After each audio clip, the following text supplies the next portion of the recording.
discretion in your use of email. You don't need to send email to me about every little thing that pops into your mind. Although I've been an economist for a long time, I don't know everything there is to know about economics. So when you come up with a paper topic, it's very unlikely that I'm going to know anything about it because you're much more creative and imaginative than I am. So don't rely on me to find data sets for you. You'll have to find them for yourself. Don't rely on me to steer you toward appropriate literature for your topic. That's your job, all right? Not my job. So that's to take care of that. So any questions about those two items? Emails with some discretion. You'll have to find your own data sets. You'll have to find your own paper topics. You'll have to do your own review of the literature. Yes?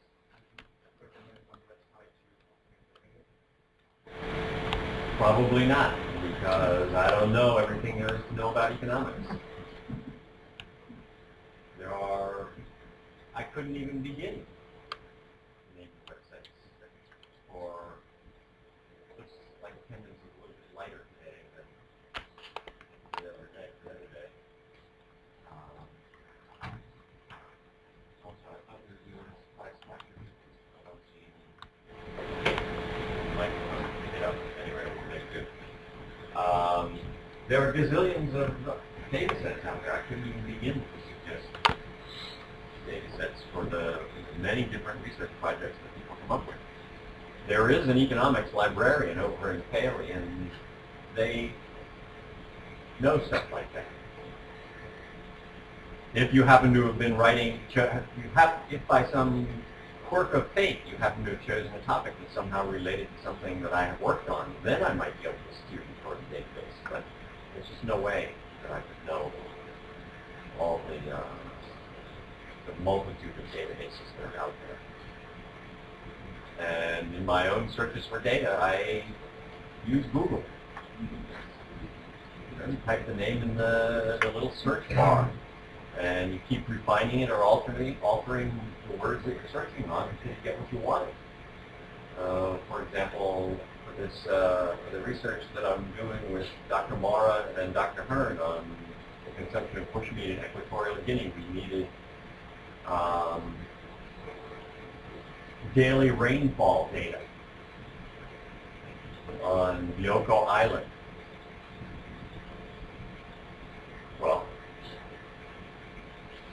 I searched high and low for daily rainfall data. They do have an international airport, and so they have to record the weather, including rainfall, and hours of sunshine and things like that. But I never did find it. Eventually, a friend of mine who works at the Center for Atmospheric Research in Colorado had access to massive databases. The U.S. government collects this stuff, and that's where I found it. It was only by happenstance that I came across how to find it. So that's part of the research game, is finding databases. There's a program here at Temple called Diamond Scholars for the undergraduate students.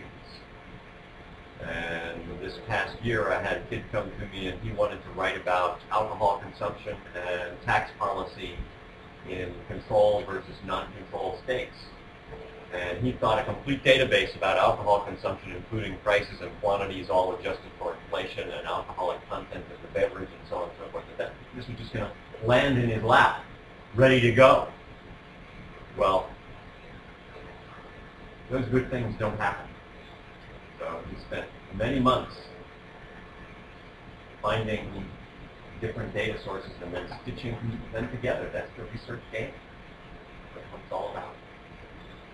And then he wanted to know about appropriate literature for this research project. As it happened, this was something that I had thought about many years ago. And I happened to have read some things many years ago, so I think it was giving a starting point. But if you're doing something that I've never thought about, I could think till the cows came home, and I've never had appropriate literature for you. You've got to find that on your own. That's part of the research game. If it was easy, keep this in mind, if it was easy, more people would be doing it. It's not easy. That's why there's such a very small slice of the population that goes to graduate school, and an even smaller slice of the population that gets a PhD. Undoubtedly, in years to come, as you're riding on the plane to one place or another, you'll sit next to some business person who is really accomplished. They've done a lot in their career, and they'll say something to you like, oh, when I retire, I think I'm going to become a college professor. As though there's nothing to it. Well, it doesn't work that way. If I had said to them, oh, when I retire, I think I'm going to become a really successful business person, they would be insulted. Right? And yet they insult me regularly. So what I've accomplished was no big problem, no big deal. Okay, so when it comes to your papers, you're on your own. That's why they're called research papers. In your homework, as I did for the first homework, I would give you data, because I don't want you wasting your time hunting up the data. So I would give it to you. But your research paper is your project. Anybody else? For today, yours, yes? Just with the appropriate literature, could that be textbooks? No. No? It should be scholarly articles. Scholarly. Yes. The textbooks, with the exception of textbooks that are true advanced graduate level textbooks, they have just skimmed across the surface and digested the material for you so that you don't have to think too much about it. And your research project is something that you're thinking about. You're giving it some hard thought. Okay. So the simple answer is no, and there are a lot of other reasons for it. A textbook is a good place to start. And when this Diamond Scholar kid had a question about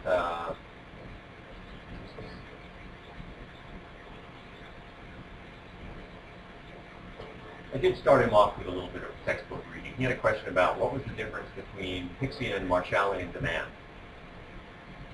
And so rather than answer it for him directly, I told him to go read Wikipedia